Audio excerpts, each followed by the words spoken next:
And we're also very glad to have His Holiness Krishna Kshetra Swami with us. Most of you will know him. He is a scholar and a preacher, an academic, and he has been preaching in the academic field for quite a while. And his latest work is a documentary about the Srimad Bhagavatam. And if you have not seen it, it's on YouTube, and I heard the German subtitles for that film will be ready sometime this year, so you will be able to enjoy it even if you don't speak English so well. And we are pleased to welcome you here, Maharaj. You will be speaking about verse 433 of the Bhagavad-gita as it is, and I will hand over to you.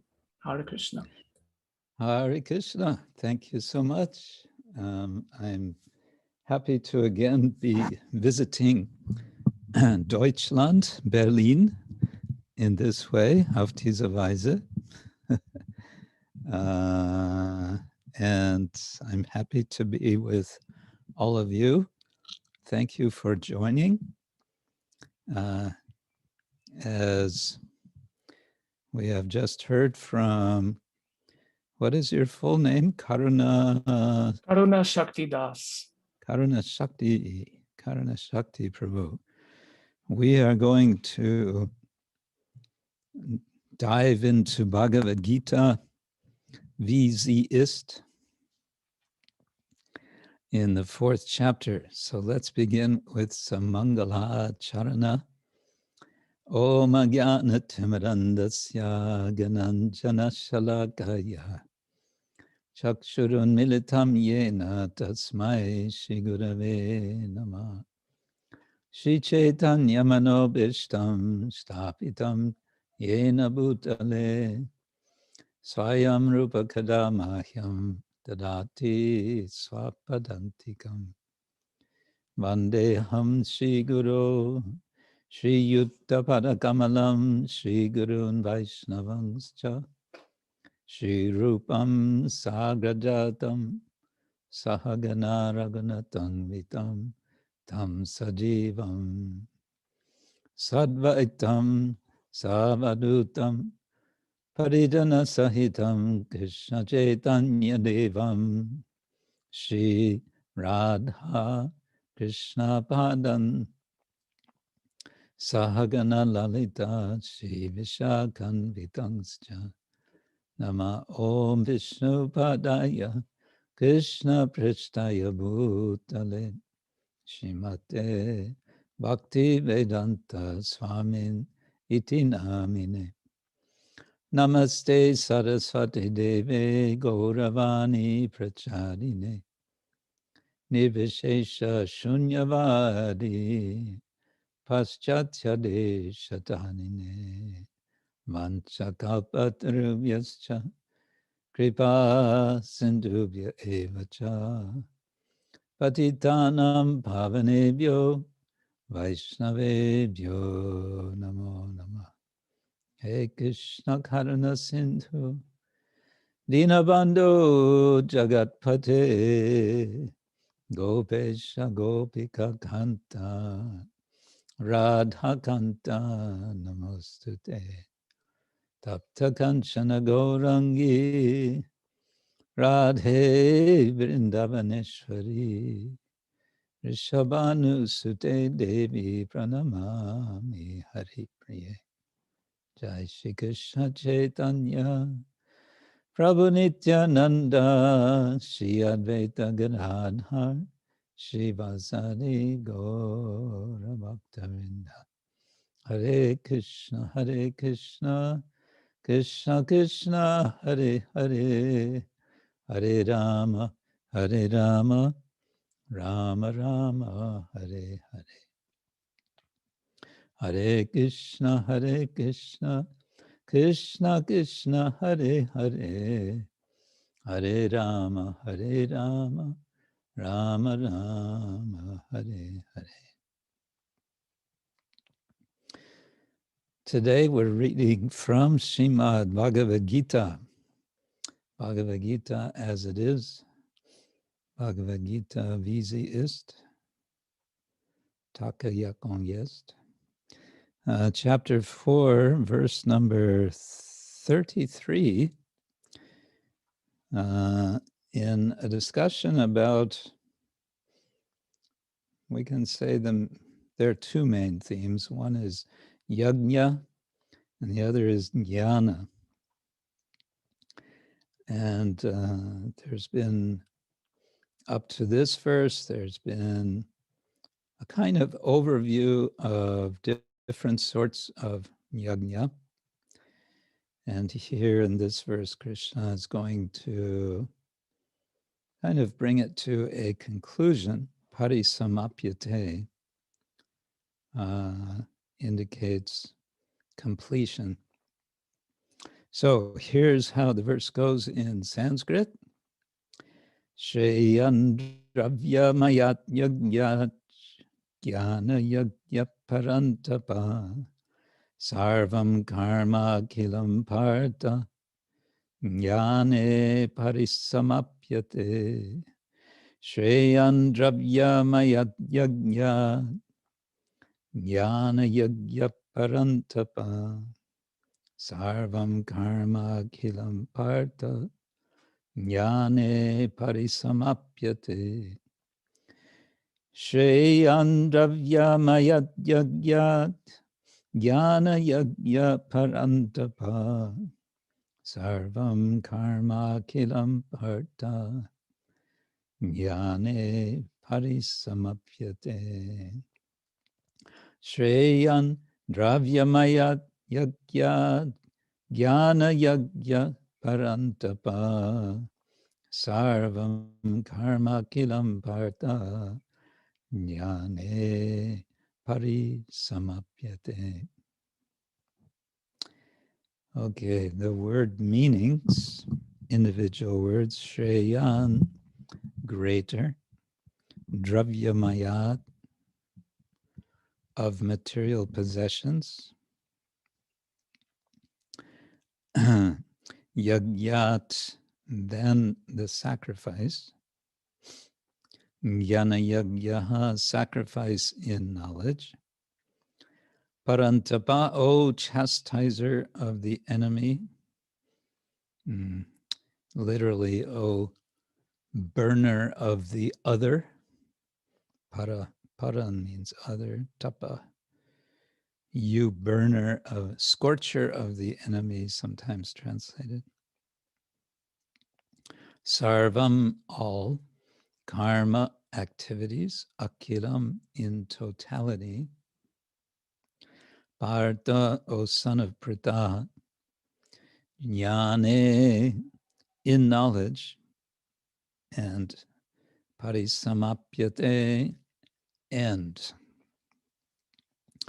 And then we have Srila Prabhupada's translation and his purport. Translation, O chastiser of the enemy, the sacrifice performed in knowledge is better than the mere sacrifice of material possessions. After all, O son of Pṛthā, all sacrifices of work culminate in transcendental knowledge. Purport, the purpose of all sacrifices is to arrive at the status of complete knowledge, then to gain release from material miseries, and ultimately to engage in loving transcendental service to the Supreme Lord Krishna consciousness. Nonetheless, there is a mystery about all these different activities of sacrifice. We all like mysteries. And one should know this mystery. Sacrifices sometimes take different forms according to the particular faith of the performer. When one's faith reaches the stage of transcendental knowledge, the performer of sacrifices should be considered more advanced than those who simply sacrifice material possessions without such knowledge. For without attainment of knowledge, sacrifices remain on the material platform and bestow no spiritual benefit. No spiritual benefit. Real knowledge culminates in Krishna consciousness, the highest stage of transcendental knowledge.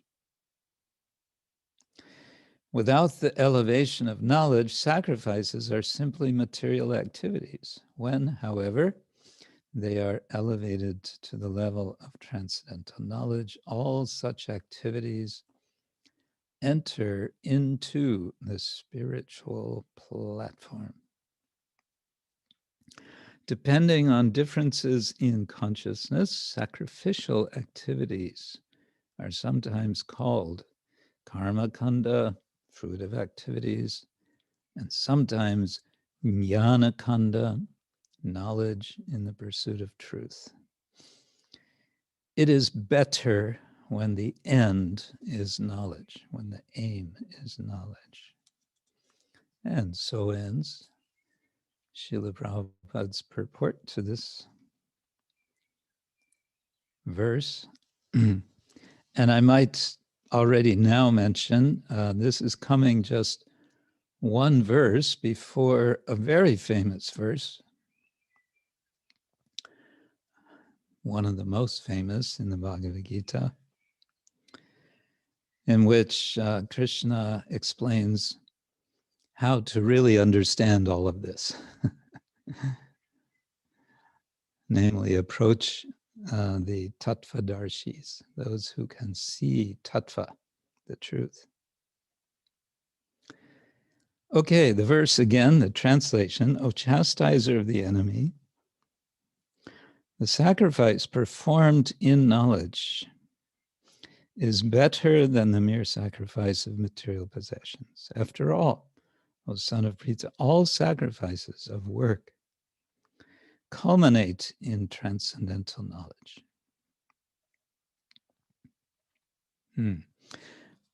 First thing I want to do now is reflect a little on this word shreya. This is the first word in the verse, śreyān.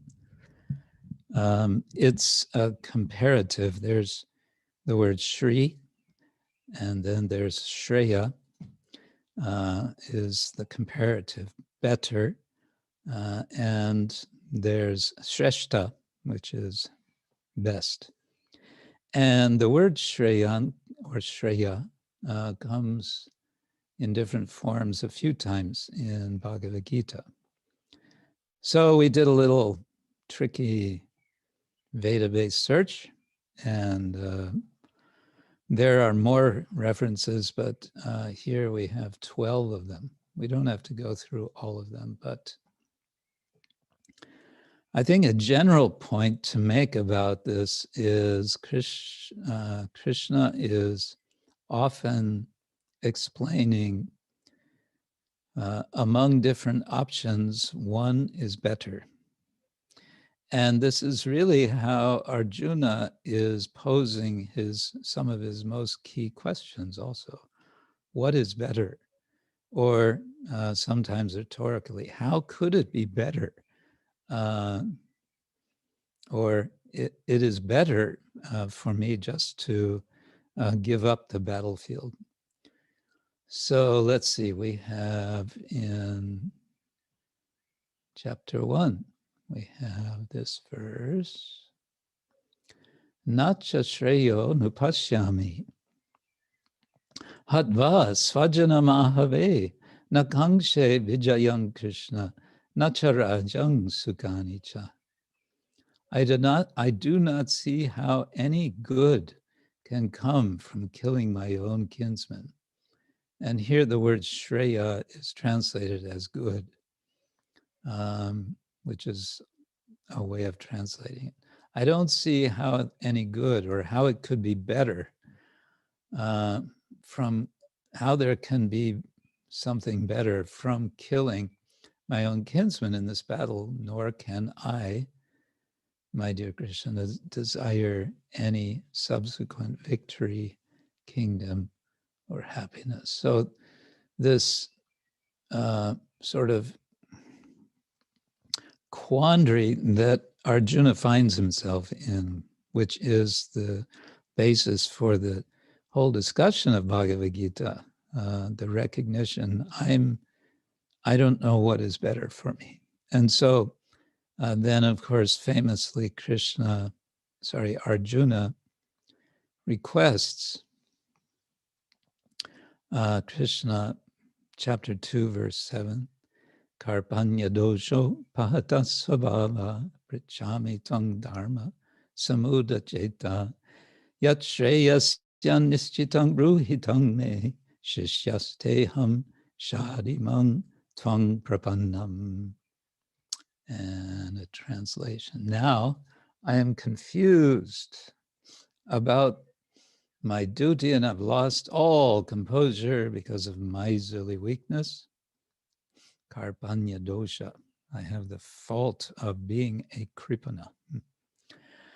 In this condition, I'm asking you to tell me for certain, yat shreyasya nischitam, tell me certainly, Shreya, what is better? Or it's translated here, what is best for me? Now I'm your disciple, Shishyasteham, and a soul surrendered unto you. Please instruct me. So that's setting the scene of the Bhagavad-gita. What is better? Please tell me what's the better of two options, because there are two options in the immediate situation of Arjuna, to fight or to not fight. So which is better? Later in the second chapter, Krishna urges, as we all know, Arjuna to fight. And again, he uses this word. Verse 31, Swadharmam apichaveksha navikampitam arhasi dharmyadi yudhat śreyān kshatriyasya navidyate. Shreyaha. Considering your specific duty as a kshatriya, you should know that there is no better engagement for you than fighting on religious principles, and so there's no need for hesitation. Dharmyat, he, yudhat dharmhat, shreyaha, anyat, there is not something else, there's not another activity for you than the dharma of fighting. That is the better thing for you to do. Why? Because swadharmam, it's your dharma. And therefore you should not hesitate, vikampitam. You should not shake out. Don't get all shook up, we say in English slang. Don't be all shook. Don't be disturbed. Don't hesitate. Again, it's better, he's saying, for you to fight. In the third chapter, now it's again Arjuna asking what is better. Verse 2, Vyamishrene vavakyena buddhim mohayasiva me tadekam vadanischitya yena shreyaha aham apnuyam. My intelligence is bewildered by your equivocal instructions.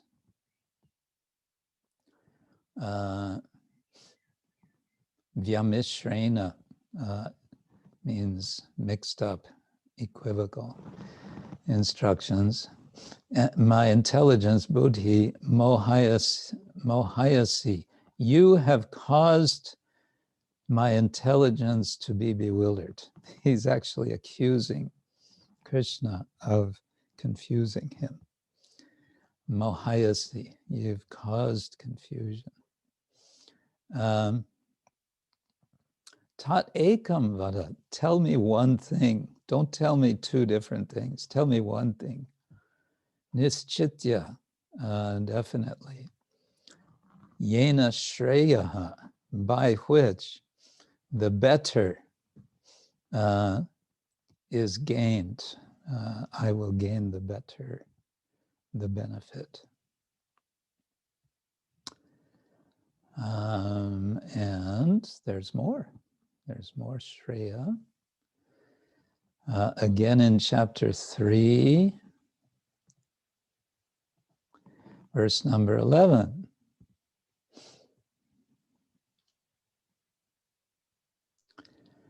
The demigods, being pleased by sacrifice, will also please you. And thus, by cooperation between men and demigods, prosperity will reign for all. Now here the word Shreya is benediction in the word for word. Paraspara bhavayantaha, pleasing one another, benediction, Shreyaha, will occur, I guess we can say. You will achieve Shreya. Param Shreya, the highest benefit. So that's always the aim. The goal is what is better. And we're sort of, this is built into all of us, we can say, this looking for what's the better situation, the better solution, the better choice.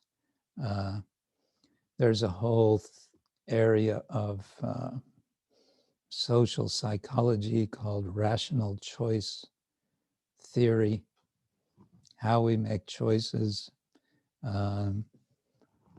We try to be rational, but often we're not, perhaps more often not. Let's see, another one in chapter 3.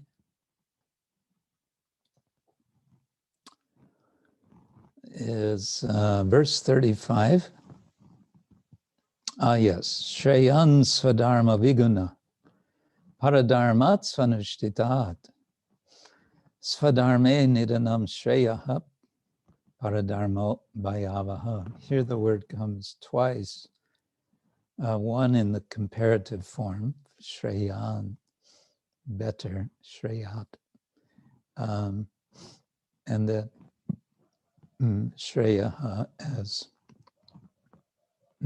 still as better. It is far better to discharge one's prescribed duties, even though faultily, even though with fault, than another's duties perfectly. Destruction in the course of performing one's own duty is better than engaging in another's duties, for to follow another's path is dangerous. So it's better to do your duty even if you do it more with mistakes, in a faulty way. And in general, it's better to do our duty than another's duty. It's often been said this is one of the expressions of Krishna's conservatism in Bhagavad-gita. Krishna is being socially conservative here. He's saying, stay in your position. Whatever your duty is, just do it and accept it. And we may think, does that really apply all the time? Well, of course, at the end of the Gita, what is Krishna going to say? Sarva dharma pratyaja. Na dharmam, na dharmam, shruti gana niruktam kilakuru, as Raghunath Das Goswami says. Don't do good dharma, don't do bad dharma. Just be absorbed in Krishna. Let's see, I think we had one or two more. Chapter 5, let's see, what is this? Arjuna uvacha sannyasam karmanam Krishna punar yogam cha sangshasi yat shreya etayorekam tanme bruhi sunischitam.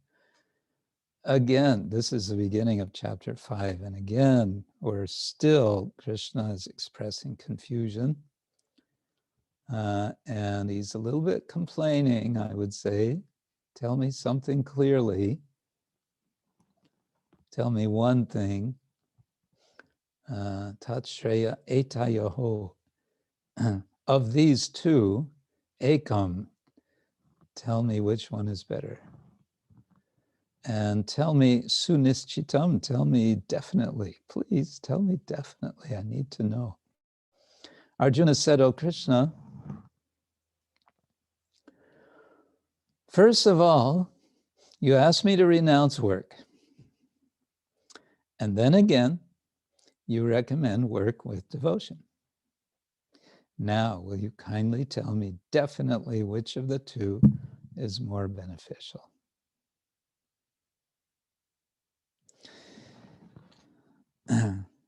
What's more beneficial? What's better?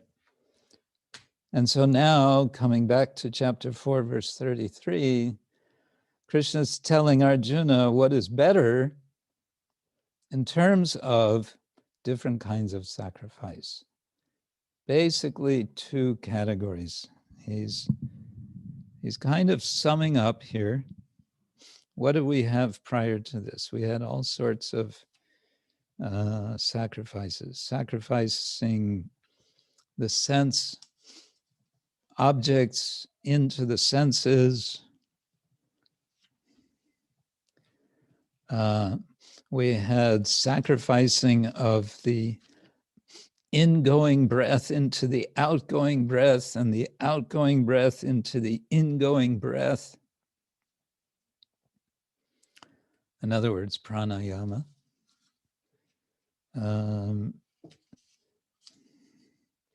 We had, let's see, what did we have? Verse 31.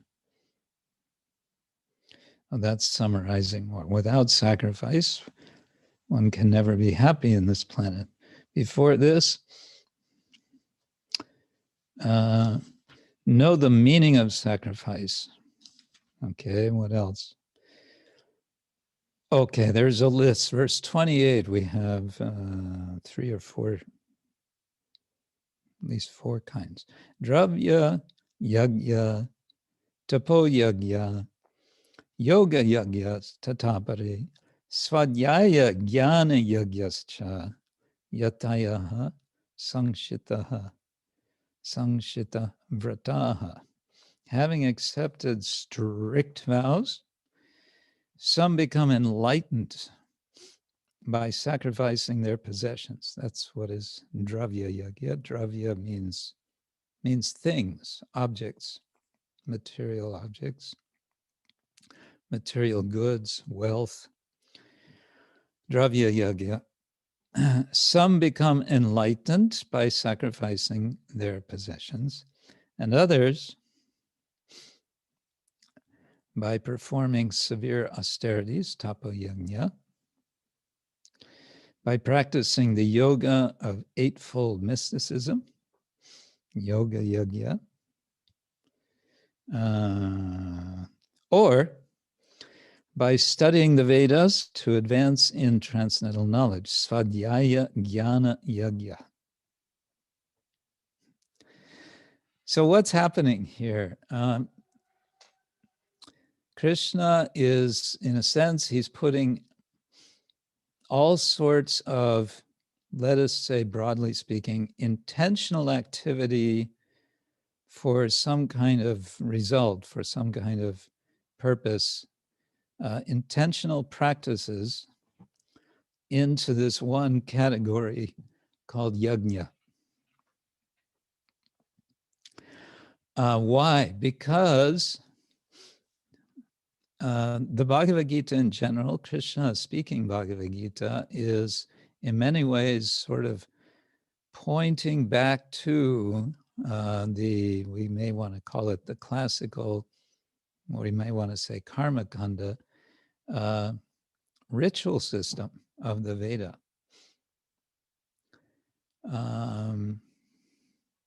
Because it's within that context, well, one reason we can say is it's within that context that the word karma has meaning. Karma originally meant ritual action.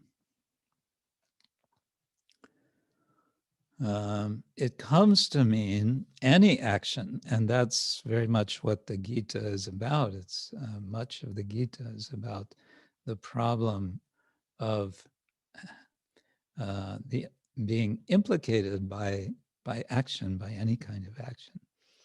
But its more sort of specific meaning is ritual action. Now, this is something that we don't relate to much in modern life.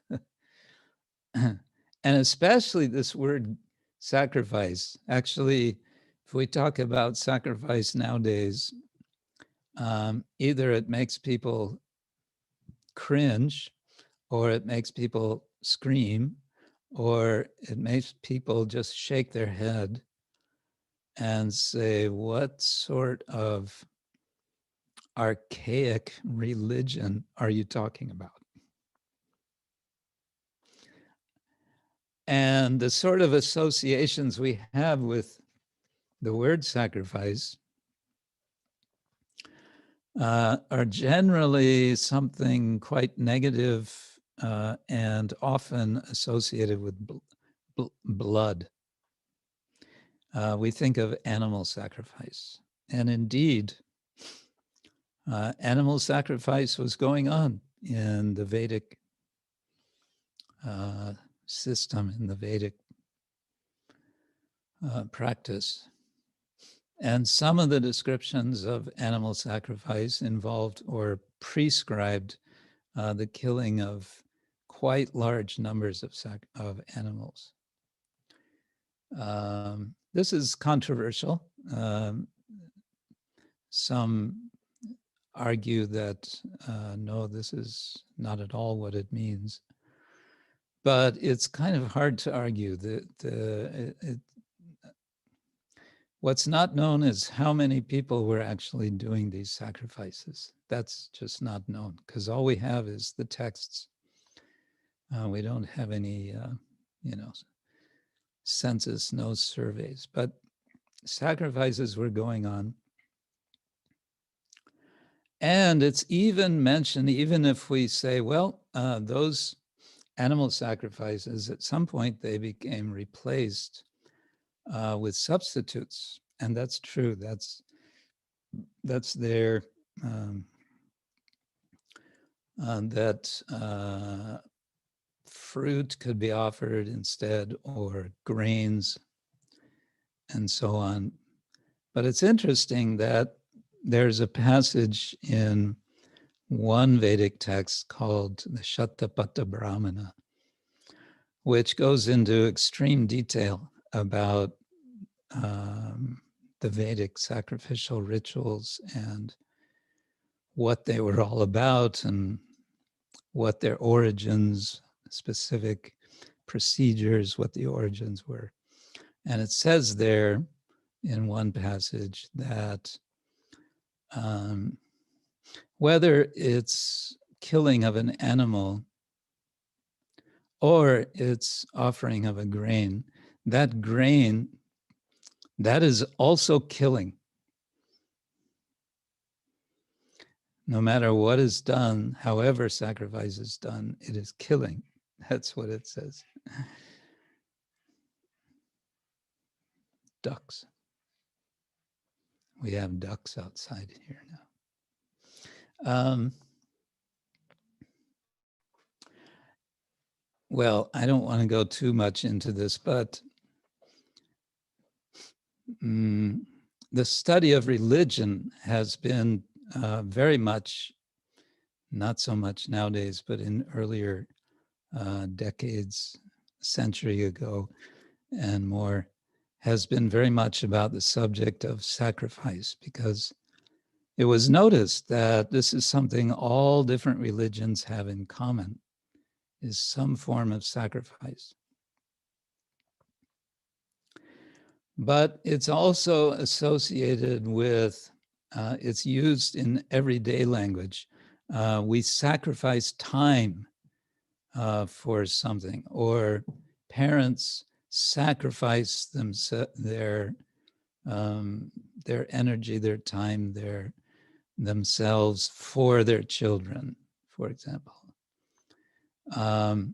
Whenever there's a war and soldiers are killed, then one speaks of the sacrifice of human life for what is supposed to be some higher purpose for the country, and so on.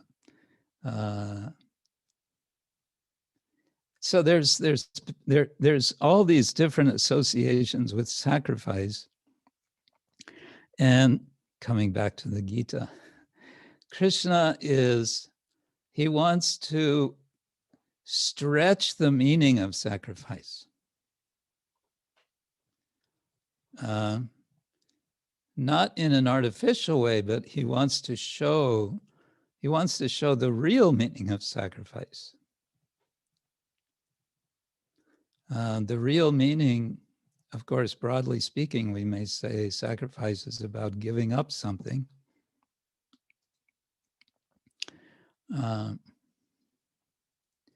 of course, the whole process of sacrifice that Krishna is leading us to in the Bhagavad-gita is giving up our material misconceptions of ourselves and of the world, so that we can give ourselves, our real selves, to the Lord, to make the perfect sacrifice, which is a sacrifice in which there is no loss, there is only gain.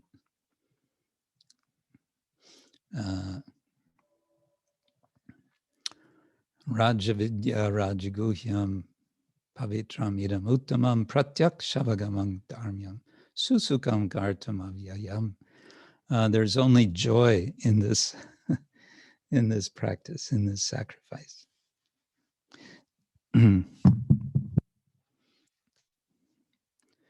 So Krishna's here making a distinction of two categories. One is dravya-mayād and the other is jñāna-yajñaḥ. And now we might ask, well, what could that possibly mean, jñāna-yajñaḥ? Does it mean giving up knowledge? I can understand giving up things. I'm throwing grains in the fire, or I'm somehow consuming things, or giving to Brahman. This is described here. But what does that mean, jñāna-yajñaḥ? Well, we got one hint from this verse we just read, verse 28, in the third line, svadhyaya jnana yajñascha.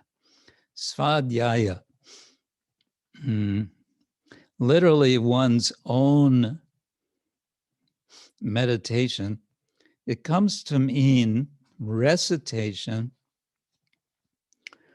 hopefully with meditation, of one's own scripture, one's own. Traditionally, one had a portion of the Veda for recitation, which one memorized. And eventually there were different groups of Brahmins whose family name showed how much they knew of the Veda. So Vedis and Dvivedis and Trivedi and Chaturvedi or Chobe.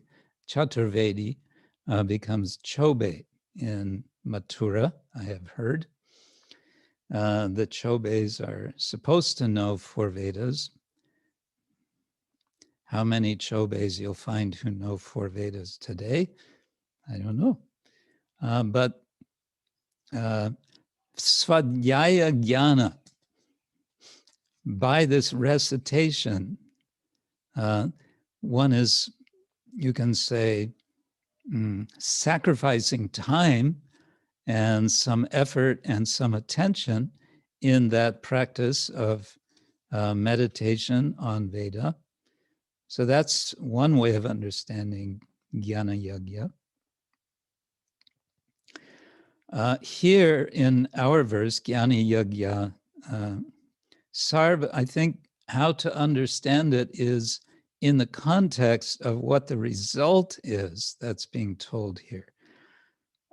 What is the result of doing jñāna-yajñaḥ? The result is karmākhilaṁ, sarvaṁ akhilam karma parisamāpyate. It will be finished. Karma and reaction of karma will come to an end. Which means the whole problem of material existence is coming to an end. And that's what we want. That's what we're looking for. So jnana is going to be very much celebrated. But let's think now more about this word jnana or jñāna. In Bengali, modern Bengali and Hindi, we say jnana, but it's more classically jñāna. One interesting thing about this word, I find, is that it has a linguistic relationship to the Latin word gnosis, or sorry, the Greek word gnosis. Jnana, gnosis.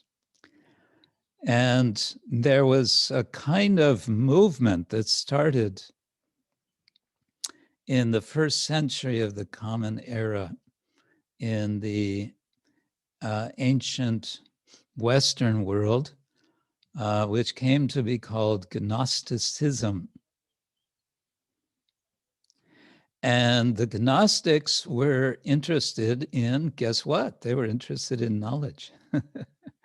They were interested in understanding spiritual knowledge. And the emphasis seems to have been on a personal understanding, a personal realization. We may want to call it self-realization. And unfortunately, I would say, this came into conflict with the Christian church. The Christian church saw this movement, this vaguely popular movement, but it was also amongst various philosophers, or maybe mainly philosophers. They saw it as a danger. Why was it a danger? Because they felt it would draw people away from the church, from the ritualism of the church, from, we all get together, we hear some verses, some mantras, we have a ritual, we're all doing the same thing together. It's all about togetherness. It's not about thinking, who am I? So they saw it as a danger, and therefore it was declared a heresy. It was condemned. Gnosticism was condemned as a heresy. as something to be stopped, as a danger. Well, here, Krishna in Bhagavad-gita is being very heretical.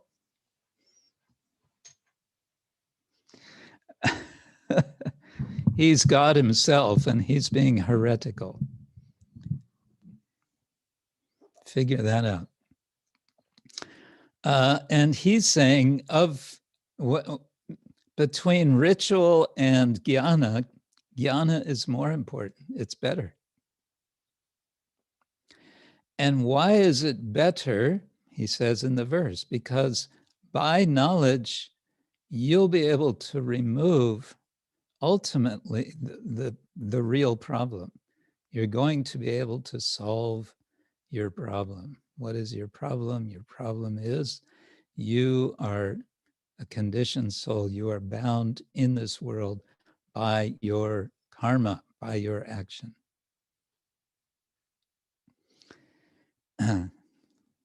And so in the end of this chapter, Krishna is going to urge Arjuna to use knowledge as a weapon.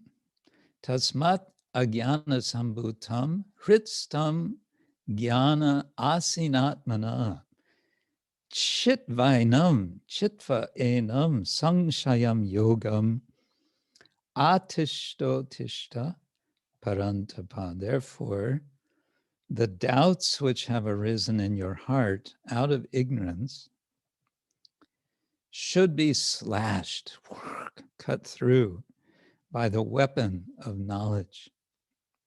Armed with yoga, O Bharata, stand and fight. So he's going to turn it back.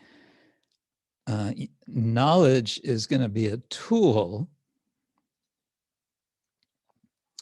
but then what is going to be the general activity that you do? It's going to be yoga. And that will lead into the next chapters. 5th chapter, 6th chapter is very much about meditational yoga.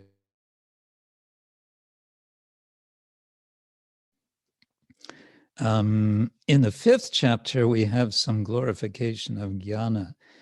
Chapter 16, jnānena tu tada jnanam, yesham nashitam atmana, tesham adityavat jnanam prakashayati tat param. When, however, one is enlightened with the knowledge by which nescience is destroyed, then his knowledge reveals everything as the sun lights up everything in the daytime. So knowledge is very much associated with light, and it has this association also with destroying darkness.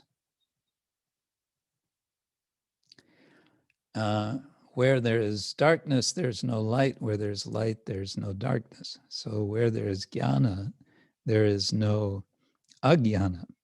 And I think this can take us back to now we had gnosis, and there's also the English word ignorance. Ignorance. To ignore is to act in a way that some object or some reality is not there. To ignore a person, to ignore a fact, some reality, some truth. And that is ignorance. So it suggests also a kind of intentionality. Prabhupada used to say, well, how many times he would speak about fools and rascals. And one time he said, fool means rascal.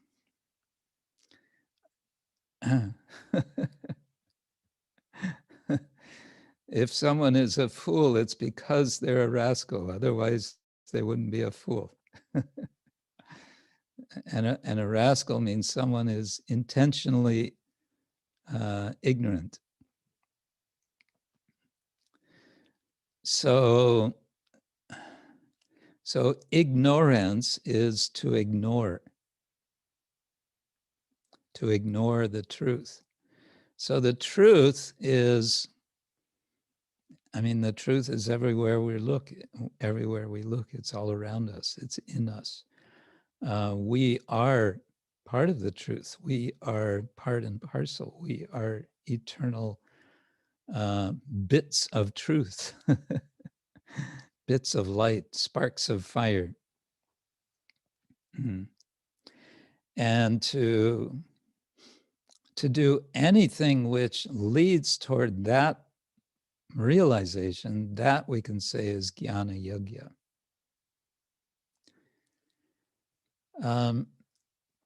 Now, more broadly, we might want to also think of jnana, although Prabhupada almost always translates it as knowledge. The sense in which he's speaking of knowledge would suggest we can also use the English word wisdom, or in German, Weisheit. Now, this can be confusing because also there's the word vijnana, which Prabhupada would sometimes translate as wisdom or applied knowledge. If we think of the two of them together, jnana and vijnana, jnana vijnana sahitam yad-yatva mokshase ashubhat. Krishna says, I'm going to tell you about both of these, by which ashubhat, you'll be freed from all inauspiciousness.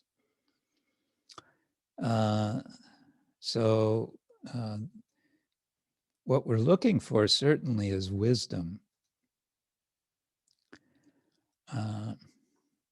That's what we're after. And that to pursue wisdom is the whole human enterprise. To not just carry around some knowledge, but to have a knowledge by which we act and by which we illuminate ourselves and others. Nobody wants to be in darkness. We want to be illuminated by knowledge. And this reminds me of a story we were just discussing earlier today, about how knowledge was lost to the Brahmins in the previous age. And this story leads to explaining how it is that Srila Vyasadeva appeared. Gautama Rishi, a great sage in the previous age, was very concerned because there was a drought. There was no rain for a long time, and the whole land was suffering. And what could be done? So Gautama thought, well, let me perform austerity and draw the attention of Lord Brahma and ask for a boon, a blessing. So that's what he did. He performed a great austerity. I mean, there was already so much austerity. There was practically nothing to eat. People were starving. Eventually, Lord Brahma approached him and expressed his satisfaction in Gautama's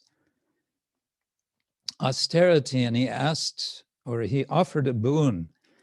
And the boon that Gautama Rishi asked for was the blessing that he would have sufficient grain that he could go on feeding all the Brahmins in the land. Because if the Brahmins were fed, then they would be satisfied. If they're satisfied, then again, the balance of nature will come about, and again, there will be rain and everyone will be happy. So he got this blessing, and then he invited all the Brahmins, and the Brahmins came and stayed with him. Apparently he had a big ashram. I don't know, 2-story, 3-story building, skyscraper, Gautama Rishi ashram. In any case, and he fed them day after day, and they stayed with him, and everything was very nice. And because the Brahmins were pleased, sure enough, the Devas came back into a proper understanding of things to bless the land. And so Indra blessed the land with rain. And again, everything was back to normal. And so the Brahmins were eager to get back to their homes, back to their families, back to their communities, and to do their services for their communities.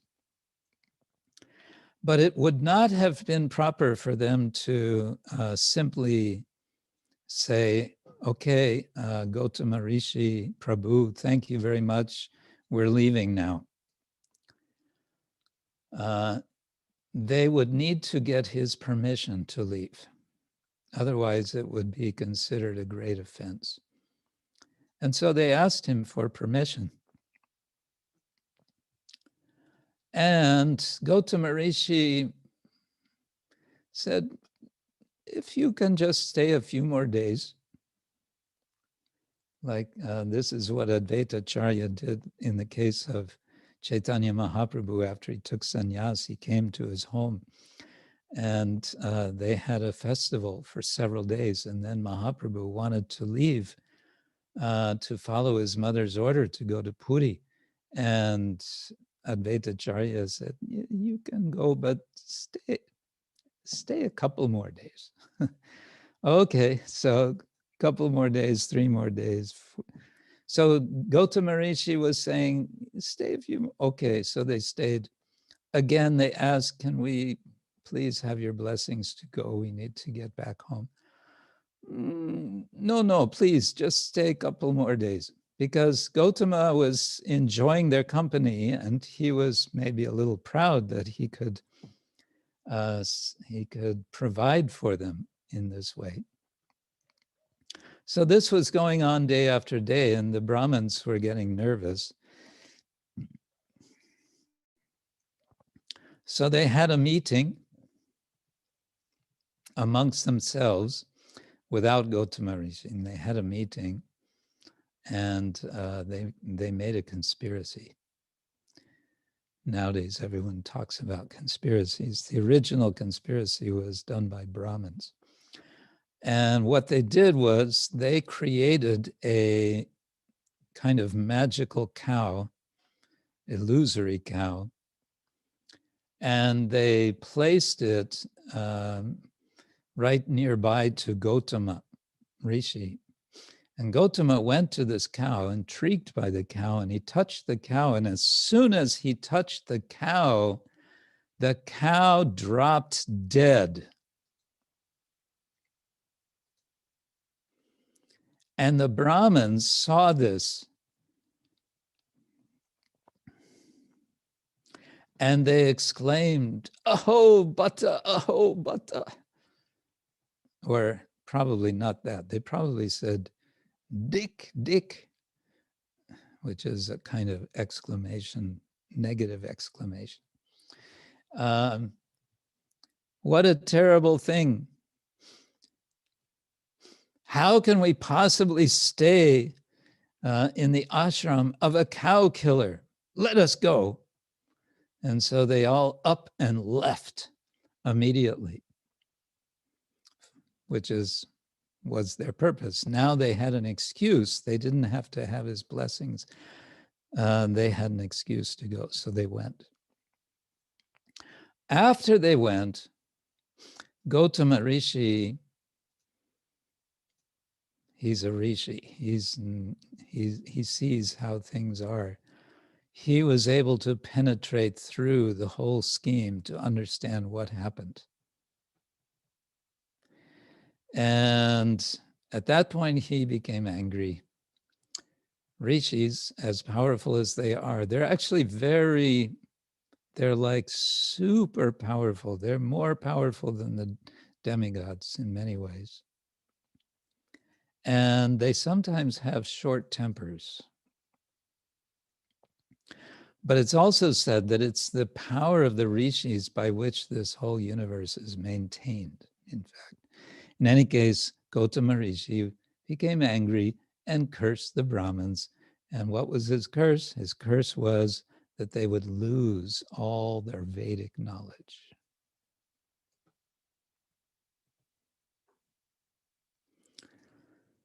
And what's a Brahmin without his Vedic knowledge? And so, in desperation, they went to the Lord. They all prayed to the Lord, please help us. And the Lord heard their prayer, and the Lord agreed to appear, Lord Narayan. And it's not every Kali Yuga that Srila Vyasadeva is Lord Narayan. This particular Kali Yuga, this is explained by Srila Jiva Goswami, this particular Kali Yuga is in many ways special. One of them is, of course, that Chaitanya Mahaprabhu appears. The other is that Srila Vyasadeva is Dvaipayana Vyasa, and he is none other than Narayana himself. And therefore, his writings, in particular, his writing of the Śrīmad Bhagavatam is very special.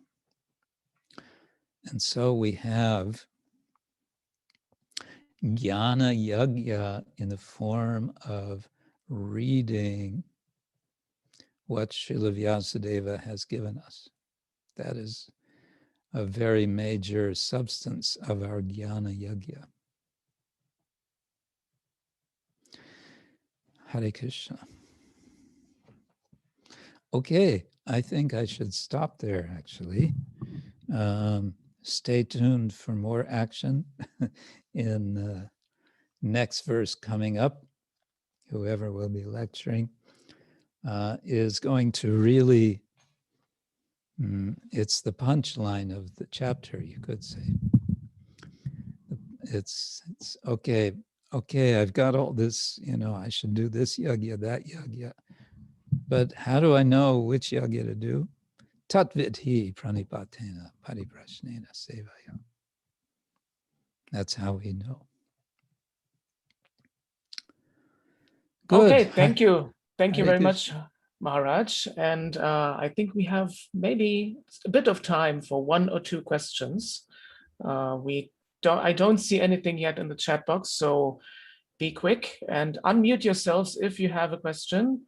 There is a microphone icon in the bottom left corner of your screen.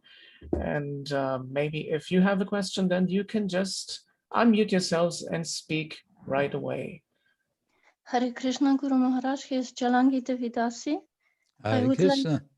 As per my most humble obeisances to you and to all the Vaishnavas, I would like to ask you, in the context of the first sentence of the purport, how can we understand what Rupa Goswami said in Nectar of Devotion, that pure devotional service brings immediate relief from all kinds of material distress? Because it seems that according to this purport, you can be free from material suffering before you start pure devotional service. Thank you. Okay, let's see. The purport says, the purpose of all sacrifice is to arrive at the status of complete knowledge. Oh yeah, he's giving 3 stages. So first is complete knowledge, then to gain release from material miseries, and ultimately to engage in loving transcendental service to the Supreme Lord. Shri Krishna. And you're speaking about these, what is it? 6 characteristics? 5 characteristics? 6. Yes. And the first one is this kleshagni. Kleshagni subhada moksha laguda krit. Yes. The word gni, from gna, destruction, just means literally, in a general sense, destruction of klesha, but it doesn't give us a time frame. It may then elaborate on that, because it's then explained. This is within Vaidhi Bhakti, this is possible. So you're saying, why is it that in this purport it seems like even before devotional service? I would say because all of these are overlapping. It's not a cut and dried thing.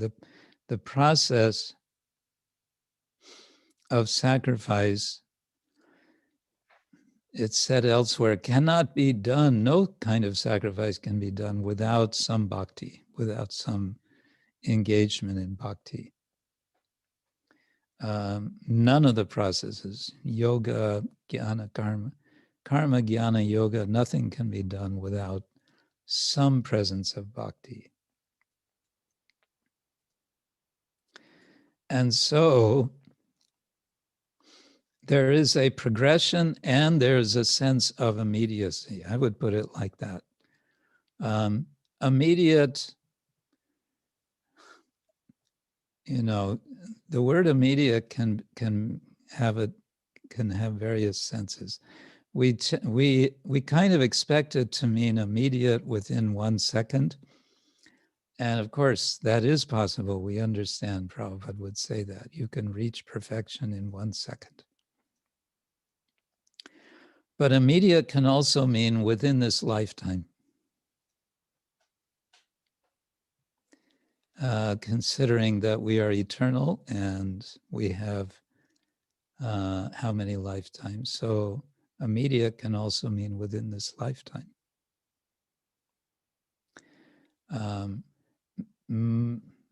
Most generally, Srila Prabhupada would speak about the gradual nature of devotional service. Gradually, we progress in devotional service. And we also understand that also for devotees, that suffering does not just disappear. But we understand that when it does come, when we suffer, we try to see that through the lens of bhakti, to see that Krishna is behind it.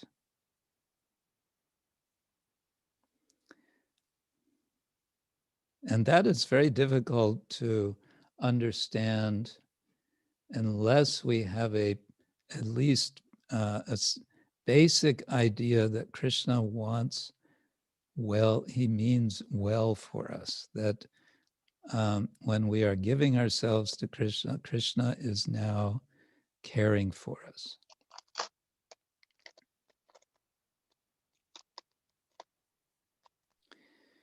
Thank you. Yeah, that's what comes to my mind. Okay, we have 2 more questions, actually, 2 in the waiting queue. And we'll start with Christoph at Alii and others. He is not alone. And I can see that he has just requested to ask a question. And after that, we will have Krishna Katha Prabhu. And if anyone else has a question, you can either type into the chat box or raise your hand with the raise hand feature. So next question comes now. Hare Krishna Guru Maharaj, please accept my humble obeisances to Srila Prabhupada. Hare Krishna. Thank you, Guru Maharaj, for this nice lecture. Guru Maharaj, my question would be to the point knowledge, that actually we hear knowledge is very important. We should cultivate transcendental knowledge. But on the other side, one point, bhakti is not depending on knowledge. Bhakti is not depending on knowledge, or when we hear that knowledge can reveal to our heart in Krishna. And we hear also some stories. At least I was reading something about Shankaracharya and a disciple from him. He was not very, he had not so much knowledge, but he was serving nicely his guru. And then on one point, his guru asked him, please reveal some knowledge, and he revealed knowledge, but he was not so really learned. And how can we understand this? Okay, that's that's Shankaracharya, who's all about knowledge. he's not about bhakti. That was not his mission. Although he did, this is also Jiva Goswami says that he wrote, or he's identified as the author of a Govindashtakam in praise of Govinda, which alludes to pastimes in the Srimad Bhagavatam. Anyway, yeah, it's sort of a matter of emphasis. Sometimes, like here in the 4th chapter, we're in the 4th chapter of Bhagavad-gita.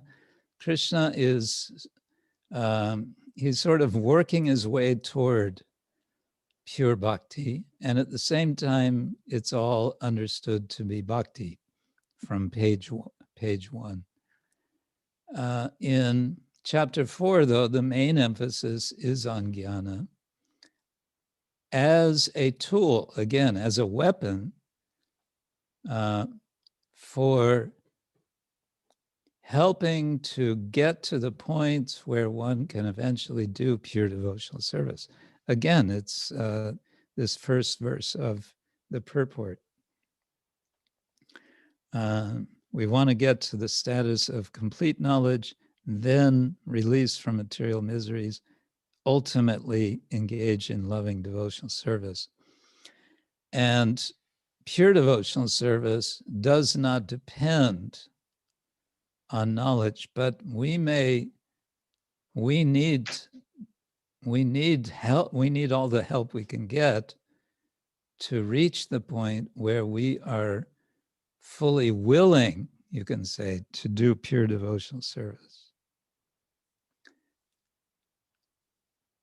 And for that purpose, we do jñāna-yajñaḥ.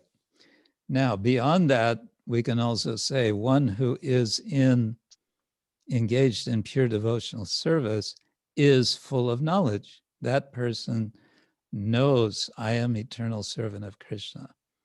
That person knows, I am not this material body. That person knows the difference between spirit and matter, and knows and has the wisdom of how to engage matter in Krishna's service. Does that make sense? Yes, thank you, Maharaj. Thank you very much. Okay, we have 2 more questions, and after these 2 brief questions, hopefully, we will conclude this evening. And the next one is by Krishna Katha Prabhu. Just for your information, he has just recently, this Sunday on Gora Purnima, been offered first initiation. Congratulations on that. You can Hare speak. Krishna. Hare Krishna. Congratulations. Thank you, Maharaj. Thanks for the lecture, Maharaj, and also thanks for your time.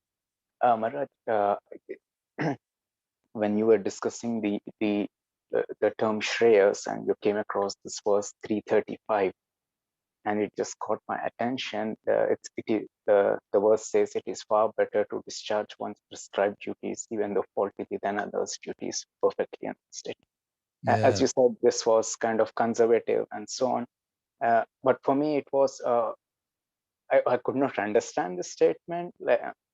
this verse, and I was just trying to avoid this since like past 5 to 6 years. Like, I see, like, okay, just try to ignore. I mean, it's kind of you can. I mean, you cannot understand from one perspective. Like, okay, why is it like, okay, if I can perform one duty perfectly, why shouldn't I do it? But on the other side, I cannot challenge the statement of Shastras or even the statements of Krishna. And when I had some realizations, Maharaj, in the past few years, for example, after due to this corona and so on, and in India, for example, I think this statement is more or less has to do with the varnashrama and that's thing. And if you see, for example, in a barber, Maharaj, in India, like a barber's son, his profession is already fixed. When he's born, he's already fixed. So he need not have to worry about what he has to do in the future and so on. Yeah. His profession is fixed and he can peacefully go on. He can pass through his childhood and so on. And then at the right time, he'll take up the profession. So, and then but then there's the other thing, like the people from other sections are coming into this profession, and now this guy is kind of jobless now. And now Right. if we just look at this statement, like, and if I see the destruction in the course of performing one's duty is better than engaging in another's duty, and the people from other sections have entered into their profession, and this guy is jobless, and now, for instance, he cannot progress well in his next stages in life, because I mean, our life is kind of temporary on this world. So one has to go through the phases, like after childhood, one has to get the career, get married, or so on, and enter into the vanaprastha, just go on, like, and now it's kind of obstruction to his life. And there's a disturbance in the social order, and it's completely chaos in the society. Yeah. And then if we just, and then I started to appreciate this verse that, okay, so far I couldn't understand, but this statement has so much meaning to it, and we cannot put this verse into a particular context or in a particular frame of time, like, okay, these instructions are not valid for this age, and so on and so on. And yeah, Right. on the other side, it kept me appreciate this verse, like, okay, it's such a beautiful thing, verse. I mean, it doesn't mean that if I cannot understand, it doesn't mean that it's not relevant or something. So I just want to Yes. throw some light on this, Maharaj, whether is it the right thing? I mean, is it the right way to understand this work, just from my realizations? Yes, I think you've given it a good explanation. I would just add another side of it is that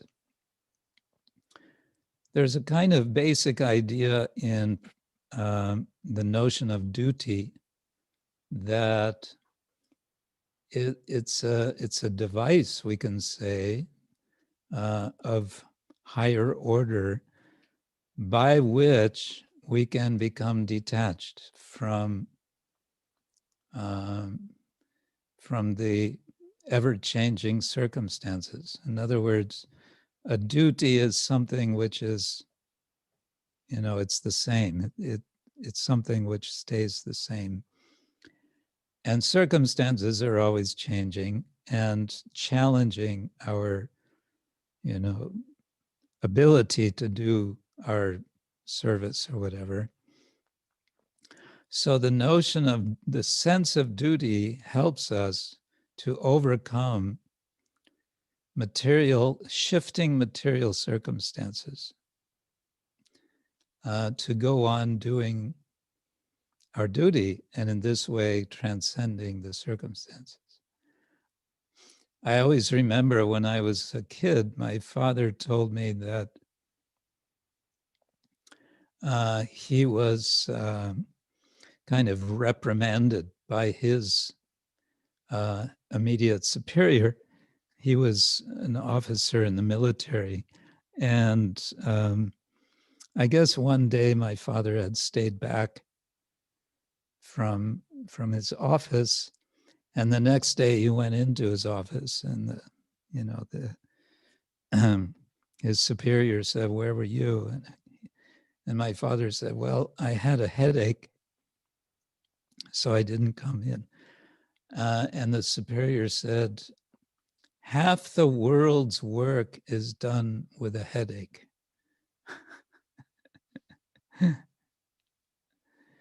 which I'm remembering personally right now because as I speak, I have a headache since the last 2 days. So anyway, so it's a way of helping us to transcend, to transcend circumstances. We have a duty and we can say, okay, whatever is going on, this is what I have to do. So, but your point is also very nice. It's, you know, it is about social stability and what are you going to do about people become unemployed and so on. Yes, very good. So we have one more question in line.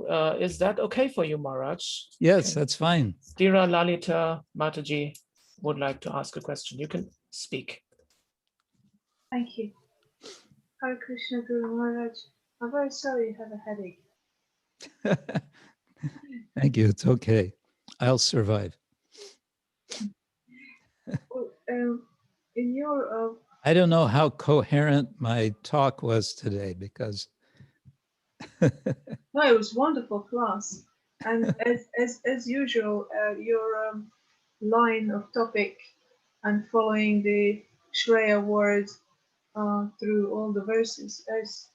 I mean, for me, it's mind blowing every time I listen to the class very much. As I don't have really a knowledge, even if I understand something, I forget. I have to listen to it again and again. I will keep it short. I said, if I've understood you properly, that there are different types of sacrifices, and I was thinking, is that my understanding actually is that what is sacrificed for one person, it isn't for the other. And how do we know? This is the how question.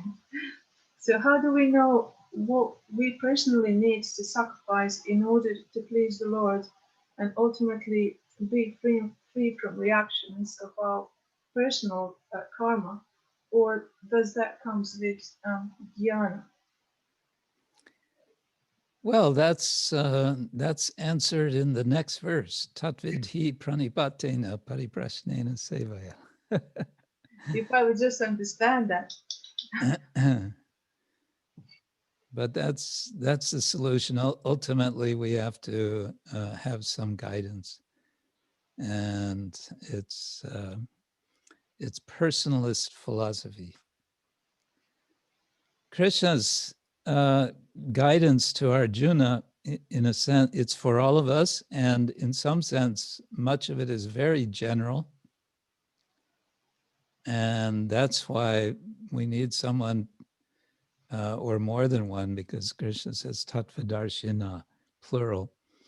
There can be several gurus who guide us. So that's going to be sort of the conclusion of this whole section, this whole about yajña. Yeah, that's how we do it. Thank you very much. Thank you. I wish you to your headache to go away. Thank you, Hare Krishna. I shouldn't have said anything about that. Anyway, maybe the prayers and blessings of the Vaishnavas, it'll go away. It's all right to share. Yes. Thank you very much, Maharaj, and thank you to all of you who have joined us and who have asked questions and made this lecture even more interesting with your questions and enriched this event. Just a brief reminder, we have just recently shifted our clocks, so if you want to join us next week, you have to deduct 1 hour 24 minutes from the time you're seeing now on your clock, and that will be the time at which we will be starting next week. So thank you very much to all of you. Hare Krishna, and I wish you a good evening and a good night. Hare Krishna. Srila Prabhupada ki jai. Ananta Goti Vaishnavinda ki jai. Berlin Yatra ki jai. Gaur Premanande. Hari Hari Bol. Bol. Guru Maharaj ki jai.